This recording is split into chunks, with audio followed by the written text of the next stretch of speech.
উনি আগে বাবা তো ঠিক করুন, যার তার মেয়ে হবা ঠিক নয়। বাবা তুলে মুখ্যমন্ত্রী মমতা বন্দ্যোপাধ্যায়কে বেলাগাম আক্রমণ শানালেন বর্ধমান দুর্গাপুরের বিজেপি প্রার্থী দিলীপ ঘোষ। আর বাবা তুলে কথা বলায় বিজেপি প্রার্থীকে তুমুল আক্রমণ শানিয়েছেন তৃণমূল কংগ্রেসের নেতারা। সোমবারই নিজের নতুন কেন্দ্র বর্ধমান দুর্গাপুরে পৌঁছে যান দিলীপ। আর মঙ্গলবার সকালেই দুর্গাপুরের চায়ের আড্ডায় জনসংযোগ সারলেন দিলীপ। সেই সঙ্গে প্রতিপক্ষ তৃণমূলের কীর্তি আজাদকেও জবাব দিলেন আত্মবিশ্বাসী দিলীপ ঘোষ। মঙ্গলবার সাংবাদিকদের মুখোমুখি হয়ে অন্য রাজ্যে তৃণমূলের ফলের প্রসঙ্গ টেনে আনেন।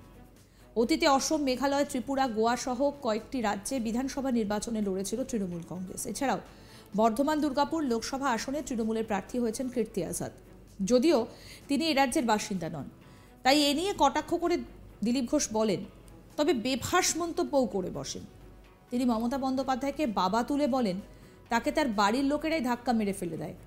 বাংলার লোক কখন ধাক্কা মারবেন উনি বুঝতে পারবেন না। বাংলা নিজের ভাইপোকেই চায়।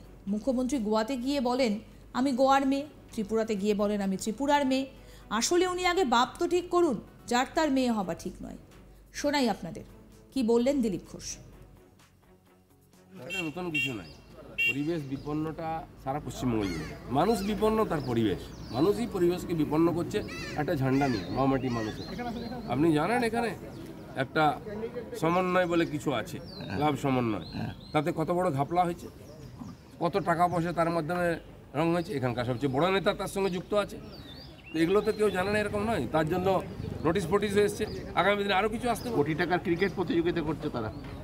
একটা প্ল্যাটফর্মকে কাজে লাগিয়ে অন্যায় দুর্নীতি হচ্ছে, লোক জানে, কিন্তু লোক জানে মানে যেদিন লোক চুপ করে থাকবে এরকম নয়, এরও প্রতিকার হবে। যখন তখন চিঠি এসে যাবে, যখন তখন চা খাওয়ার জন্য ডাকও এসে যেতে পারে। বলছি কীর্তি আজাদ ক্রিকেটার, তাকে কি দেবেন, ইনসুইং কার্ড দেবেন না গুগলি দেবেন? দেখুন, রিটায়ার্ড ক্রিকেটার, কর্মে নেই। কীর্তি আজাদকে আমি সম্মান করি, বড় বাবার মতো, তার সঙ্গে আমার আগে পরিচয় হয়েছে। আমাদের পার্টির টিকিটে উনি জিতেছেন। টিকিট আমাদের সিম্বল নাই, তো জিততে পারেন। গতবারে কংগ্রেসে দাঁড়িয়েছিলেন, কত ভোট পেয়েছিলেন জিজ্ঞেস করুন না। জামানত জব্দ হয়।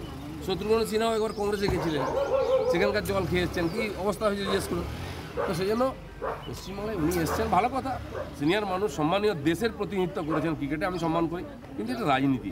আর উনি যেখানে এসছেন সেখানকার লোক তার নাম শুননি করুন। উনি কোথায় দুর্গাপুর, কোথায় বর্ধমান, কোথায় ভাতার, কোথায় মন্তেশ্বর উনি জানেন?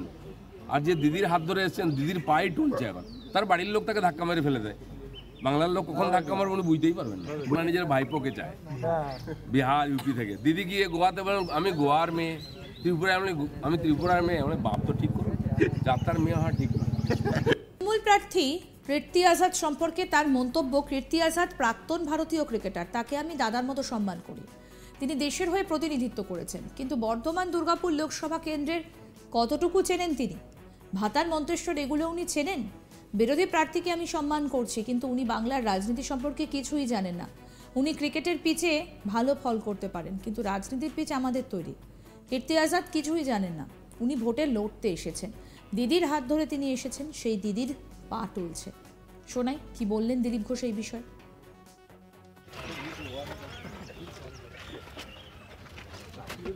দেখুন, রিটায়ার্ড ক্রিকেটার, কর্মে নেই।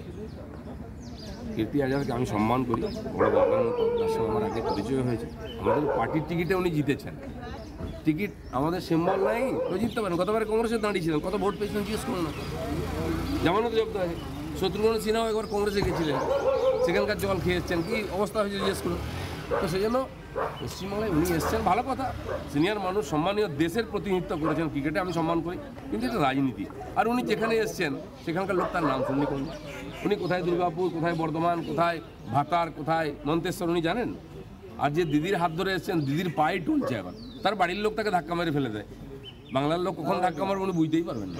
পাল্টা তৃণমূলের তরফে রাজ্যের মন্ত্রী চন্দ্রিমা ভট্টাচার্য বলেন, দিলীপ ঘোষ আপনাকে মাননীয় বলবো কিনা তা নিয়ে সন্দিহান হয়ে পড়ছে। একজন সাংসদ হয়ে একজন মহিলাকে, যিনি বাংলার 3 বারের মুখ্যমন্ত্রী, তাছাড়াও ভারতের রেলসহ অনেক দফতরের মন্ত্রী ছিলেন, তাকে যেভাবে যে ভাষাতে আক্রমণ করলেন এটা বলার অযোগ্য। আপনি তার পিতৃ পরিচয় নিয়ে প্রশ্ন তুলে দিলেন। আপনি ভেবেছেনটা কি যা মুখে আসবে তাই বলবেন? কাউকে ছেড়ে কথা বলবেন না, বাংলার ও ভারতের ঐতিহ্য বজায় রাখবেন না। মানুষ আপনাকে ঘৃণা করে, মানুষ মেনে নেবে না। আপনি এটা বারবার করেন। আপনাকে সাবধান করা হচ্ছে, এই ধরনের কথা বলবেন না। নিজের গণ্ডির মধ্যে থাকুন, না হলে আগামী দিন বুঝতে পারবেন বাংলা ও ভারতের মানুষ কি বলবে, কি বললেন চন্দ্রিমা ভট্টাচার্য, শোনাবো এবার। শ্রীযুক্ত দিলীপ ঘোষ, আপনি একজন সাংসদ, আপনাকে মাননীয় বলবো কিনা সে বিষয়ে সন্দিহান হয়ে পড়ছি। একজন সাংসদ হয়ে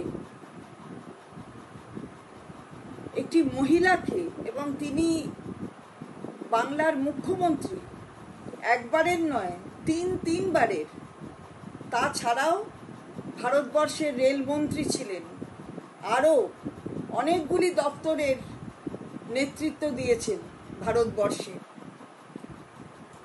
আপনি তাকে যেভাবে, যে ভাষায় আক্রমণ করলেন, এটা বলার অযোগ্য।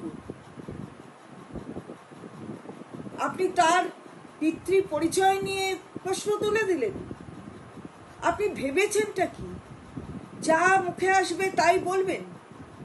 আপনাকে সাবধান করা হচ্ছে, এই ধরনের কথা বলবেন না, নিজের গণ্ডির মধ্যে থাকুন, না হলে কিন্তু আগামী দিন বুঝতে পারবেন বাংলার মানুষ কি বলবে আর ভারতবর্ষের মানুষ কি বলবে। একই সঙ্গে তৃণমূল নেতা কুণাল ঘোষ বলেন, ছি দিলীপ ঘোষ, আপনাদের মতো বিজেপি নেতাদের মুখে এই ধরনের কুৎসিত কথা মানায়? কি চাইছেন আপনারা? দিলীপ ঘোষ, আপনাকে আপনার পার্টি ঘাড় ধাক্কা দিয়ে মেদিনীপুর থেকে তাড়িয়ে দিয়েছে। দলবদলু বিজেপিরা আপনাদের কাছ থেকে কেড়ে নিচ্ছে। আপনার সেখানে কথা বলার ক্ষমতা নেই। মমতা বন্দ্যোপাধ্যায় 7 বারের সাংসদ, 4 বারের কেন্দ্রীয় মন্ত্রী, 2 বার রেলমন্ত্রী, 3 বার মুখ্যমন্ত্রী। ভারতবর্ষের মেয়ে মমতা বন্দ্যোপাধ্যায় দিল্লির বুকে দাঁড়িয়ে বলবে দিল্লির মেয়ে, ত্রিপুরার বুকে দাঁড়িয়ে বলবে ত্রিপুরার মেয়ে। ওই উচ্চতায় উঠতে শিখুন, তারপরে কথা বলবেন। শোনাই কি বলছেন তৃণমূল নেতা কুণাল ঘোষ। ছি দিলীপ ঘোষ, ছি। এই কথা, এই রুচিহীন কথা, এই আপনার আর বিজেপি নেতাদের মুখেই এই ধরনের কুৎসিত কথাবার্তা মানায়? কি চাইছেন আপনারা? জনগণের সমর্থন নিয়ে মমতা বন্দ্যোপাধ্যায় মুখ্যমন্ত্রী, জননেত্রী। জনগণ আপনাদের দিকে নেই। দিলীপ ঘোষ, আপনার পার্টি আপনাকে ঘাড় ধাক্কা দিয়ে, গলা ধাক্কা দিয়ে আপনার মেদিনীপুর থেকে তাড়িয়ে দিয়েছে। মানসিক অবসাদ থেকে নিজের হতাশাটা মমতা বন্দ্যোপাধ্যায়কে গালাগালি করে আপনার তার বহিঃপ্রকাশ ঘটাচ্ছেন। তারা ঘাড় ধাক্কা দিয়ে তাড়িয়ে দিয়েছে। যা দিলীপ যা। সারা ভারতবর্ষের মেয়ে মমতা বন্দ্যোপাধ্যায়, আগে ওই উচ্চতায় উঠতে শিখুন, তারপর এই ধরনের কথা বলবেন। আপাতত যা দিলীপ যা। নিজের দলের লোকেরা মেদিনীপুর থেকে ফুটিয়ে দিয়েছে, তার আবার ফুটানি। আরও আপডেট পেতে দেখতে থাকুন আজ তাক বাংলার ইউটিউব চ্যানেল, সাবস্ক্রাইব করুন।